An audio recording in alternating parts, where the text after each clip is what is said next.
Here's the challenge. When you see this woman who's attractive to you and that you want really badly, you want to get jiggy with her. And she knows it. And not only does she know it, but you know that she knows that you know it. It's out there. 2, there's a lot of other men in the room who want to get jiggy with her too.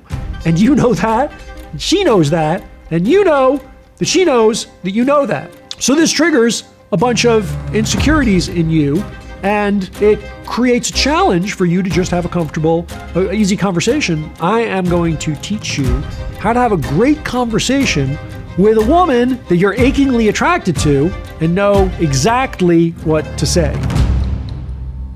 I'm gonna show you how to be more confident and more at ease so that you can have great conversations with women. But what I'm not gonna do, what this is not, is a bunch of scripts of exactly what to say to a woman. And the reason for that is, 1, all women are different. I mean, they really are. They're interested in different things, and they're gonna be interested in a different approach.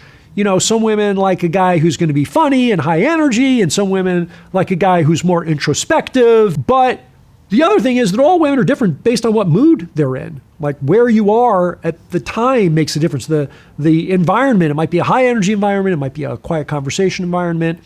So the environment's going to be different. She's going to be different. Her mood is going to be different. And all men are different. Like, I don't know who you are. You might be somebody who's more introverted, somebody who's more extroverted, somebody who's more high energy, low energy, who's interested in this and interested in that. So when you combine this, you've got basically an infinite set of possibilities, and the exact circumstances are always going to be different, right? Plus, it's my personal belief that if you play stupid games, you win stupid prizes. So when you learn like some cool pickup lines and you learn some universal thing that all women find attractive, and some kind of a push-pull technique or this kind of thing, that is always a dead end. That's not how you actually feel like a confident conversationalist who can actually have an enjoyable talk where she leaves afterwards and goes, gee, that guy was really cool. I hope I see him again. Back to the video in a moment. But if you're struggling in your relationships with women, the answer might very well be a lack of attraction. How do you build attraction? Well, I've got a diagnostic quiz that's going to help you to locate exactly what your issue is and get you on the road to having more success in every one of your relationships. Click here and check it out now. Now back to the video. So this triggers a bunch of insecurities in you, and it creates a challenge for you to just have a comfortable, easy conversation with her about it, because you're kind of trying to hide these things. And I recommend that you don't try so hard to hide this stuff, that you stop worrying so much about the fact that she knows that you know, that she knows that you probably want to get jiggy with her. And third, and the reason why, again, this becomes important, is she's probably not going to hook up with all of you, right? All the guys who want to hook up with her, she's not going to hook up with all of you. And because of that, because of all of that stuff above, wanting her really, really badly is unlikely to be a reason for her to choose you, right? Just because you want her really, really badly doesn't mean she's going to choose you. And you know that. She knows that. She knows that you know that. So trying to impress her and come across as cool and funny and charming is usually a recipe for disaster, because it's transactional. It feels transactional. It feels like you're trying to buy her attention, like you're trying to be cool so that, she'll spend some time with you. You're trying to be funny or say something witty so that she'll talk to you and not one of these other guys who also wants to hook up with her. And when you feel that sense of competition, that sense that there's something to win or lose, the conversation that she has, that she experiences, is like you trying to get something from her, and nobody likes that. And also, it messes with you psychologically because you're trying to get something from her, and that doesn't feel good. There's a reason why very few people are cut out to be in sales, because it's hard. It's really hard to go in and try and get something from somebody else. And some people get very good at it, but that doesn't make it less hard, and it's very hard to do it authentically. So the first tip I want to give you is to cultivate a share mindset. So instead of trying to get something from her and trying to figure out, how do I get her to like me? How do I get something from her? To change your frame from that to, how can she and I just enjoy each other? Is this fun for me? Is this fun for us? How can you begin to look at things instead of a me versus her as like an us situation? If you can get that in your head, that we are going to have fun together without any need for a particular outcome, if you can get that frame, it's going to dramatically increase your ability to be, charming and have a great conversation. Okay, so let's move on. What you have to understand is that being tongue-tied, this thing of like, I don't know what to say, she's so beautiful, and otherwise I could be so charming, and it's so easy to have a comfortable conversation with somebody who you know, or somebody who likes you, or somebody who you just met on a train who's not an attractive person. But we get tongue-tied. We get crazy when we're with an attractive person. And what you have to understand is that this is a trailing indicator. A trailing indicator. It's kind of an economic term. There are leading indicators, which are the things that happen in advance that let us know something else is going to happen. So for economics, and I don't know anything about economics, so if you do and I get this wrong, you don't need to give me a bunch of hate comments below. But I believe that a leading indicator is when there's a lot of employment, like everybody's got a job. This is a leading indicator of a bad economy. Now, that doesn't necessarily make sense because it seems like, well, everybody's employed, that's a good economy. But what happens is when everybody's got a job, labor becomes more expensive, and that's not good for companies, and their profit margins go down, and it's hard for them to hire. And so that makes the stock market go down. So it's a leading indicator of the stock market going down is when everybody has a job. Kind of weird. And a trailing indicator is something that happens when it's already too late. The thing has happened, and we know it's happened because we're seeing these trailing indicators, these things that happen late in the game. So when you're having difficulty having a conversation with a woman that you're attracted to, going to work on that is pointless. It's too late. It's actually too late. It's a trailing indicator. The problem is the leading indicator, and that's what you want to deal with. And it turns out that is your confidence and your worthiness. I want to talk about this idea of worthiness, which is, why would she choose me? Why would she choose me? I think she probably wouldn't. And that worthiness issue is what comes into play and creates this tongue-tied thing down the road. If you really believed in your heart that you were a catch, that you really are the shiz, then you wouldn't worry about what to say. It would be easy because you'd know that, as soon as she meets me, she gets to know me a little bit, she's going to want to leave with me because I'm the best guy here. Like, if you really believed that, then everything would be easy. And this is in many ways informed by our beliefs. In other words, we have a belief, and we really do, that we have to impress her in order to get her to hook up with us, right? We have to, she's got to be somehow impressed with us. She needs to think we're awesome to get her to hook up with us. That's a belief, right? And by the way, that's not necessarily a real belief. Sometimes that has nothing to do with what causes intimacy and attraction. Now, along with beliefs, we have this thing called a habitual mindset. And a habitual mindset is just what it sounds like. It's a habit, something we do over and over again, like biting your nails. But in this case, it's a mindset. It's a thing that happens in our brain, like biting your nails, that you're unaware of, that just kind of happens habitually.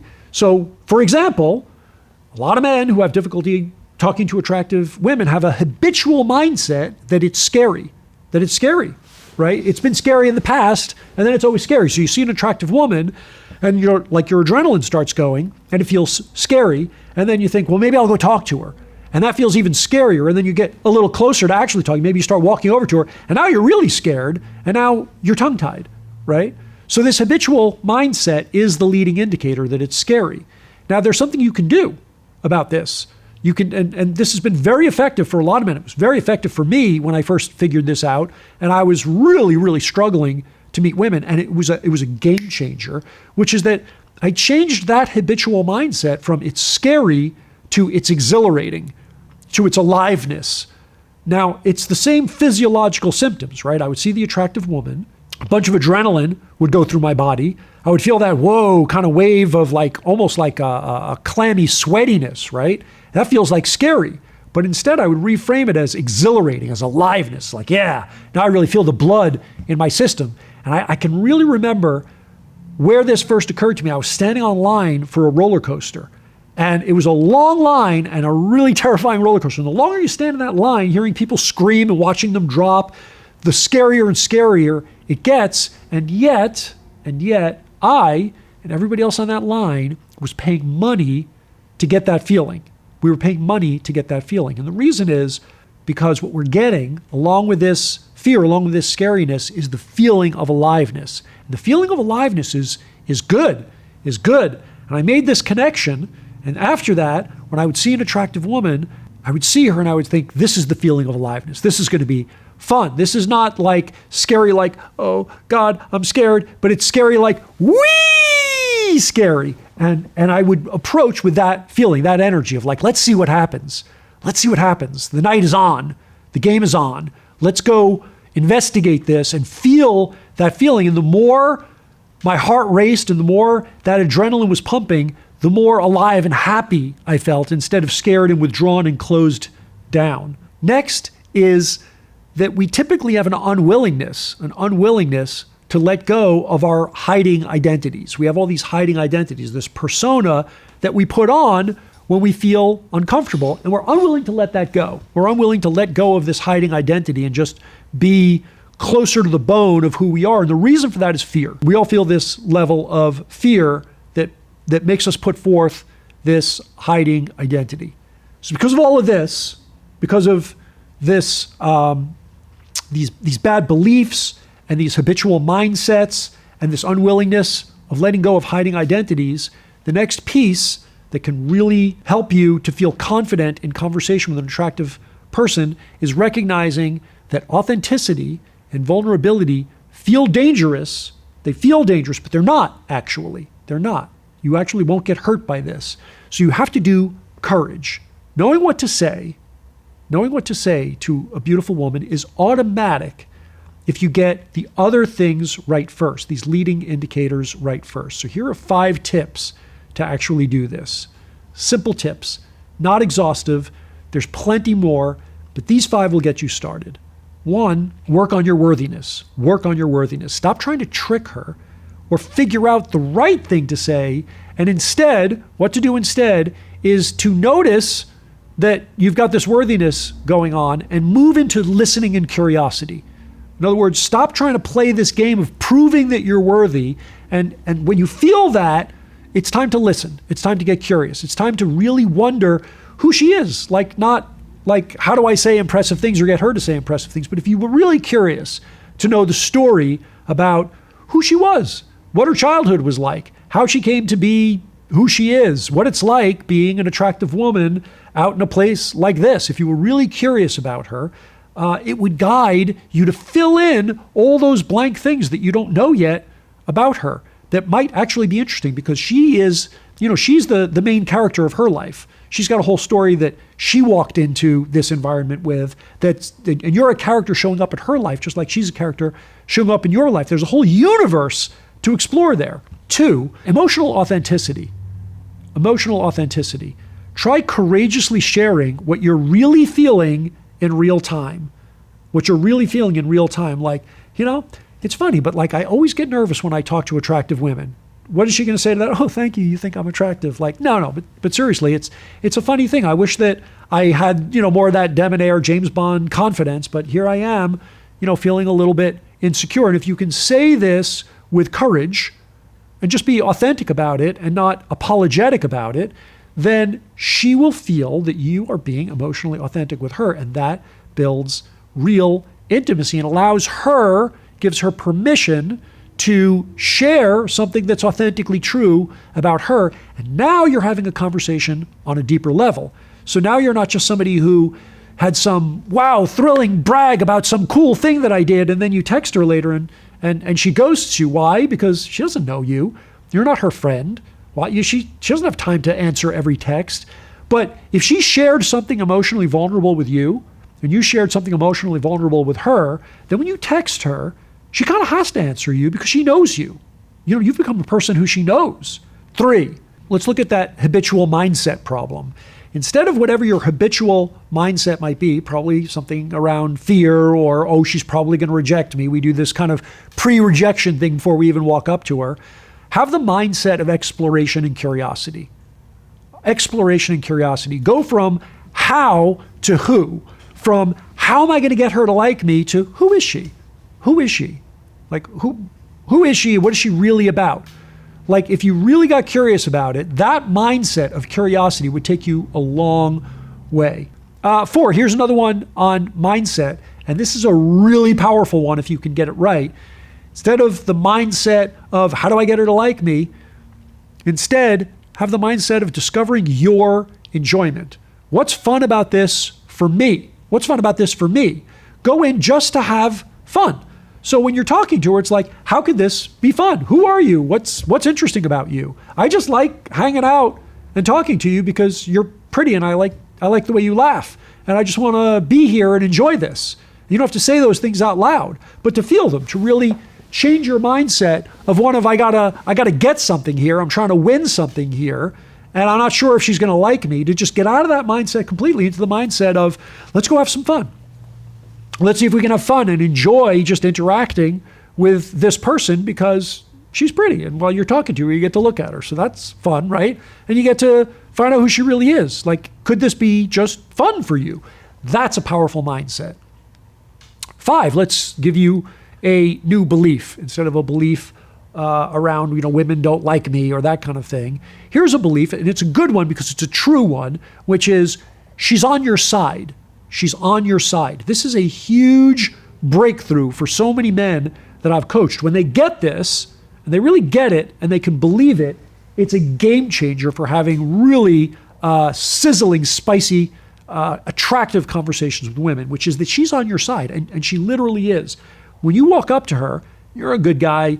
They're there, they're dressed nice. They want men to come over and say hello. Even if they shoot them down, even if it turns out this guy is not somebody I want to be with, it's still a compliment. She's still like, oh, he approached me and not my friend. It still feels good to her socially to have men approach her. And she's on your side for this to go out great, for this to be an amazing interaction. And this is, by the way, I'll triple down on this if she actually goes out on a date with you. If you've been set up on a date or you met her out somewhere and then, now you're going out for drinks, man, she is on your side. There's a whole love story that's possible for her about this weird, funny way that she met you in this place and she didn't think anything of it, but then it all worked out and you ended up her lover. Like, that's what she's dreaming of. Like, when she was putting on her clothing that night, she was hoping that some guy would approach her and that it would come out great, that he'd be great and that the conversation would go well and that the two of you would end up getting jiggy and having fun together. That's what she's actually hoping for. She is literally on your side. When you screw it up, it's not just disappointing for you, it's disappointing for her. She's like, damn, another one who was just kind of trying to get something from me. Another one who was so wrapped up in his own mind and trying to impress me.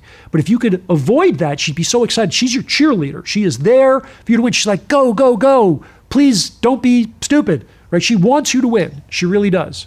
And knowing that can really change the way, because she's not the enemy.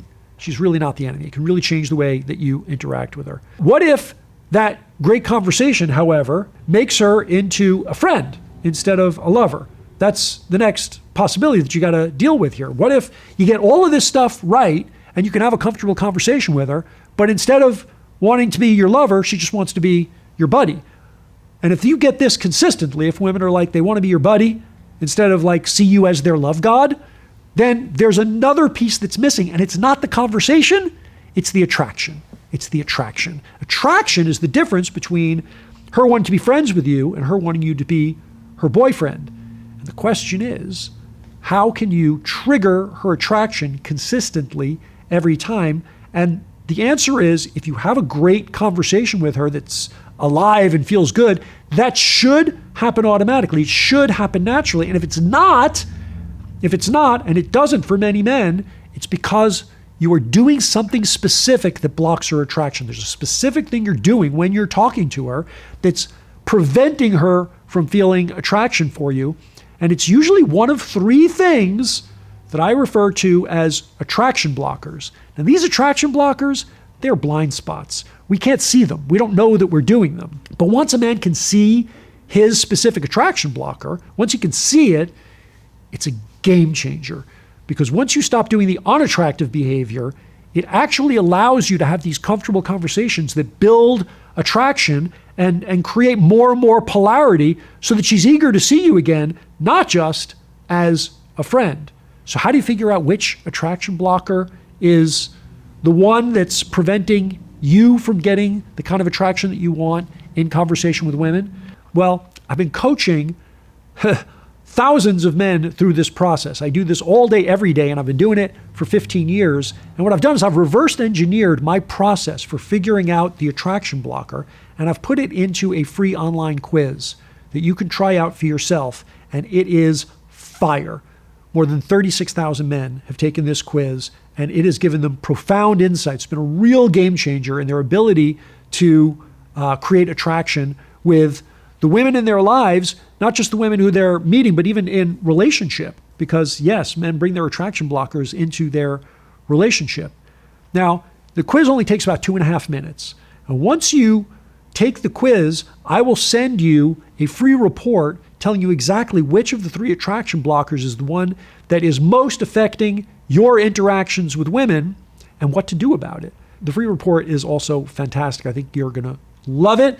If you're interested in trying it out, click on the link and I'll see you on the other side. And I think it's going to make a profound difference in your ability to have great conversations with women that lead to real attraction.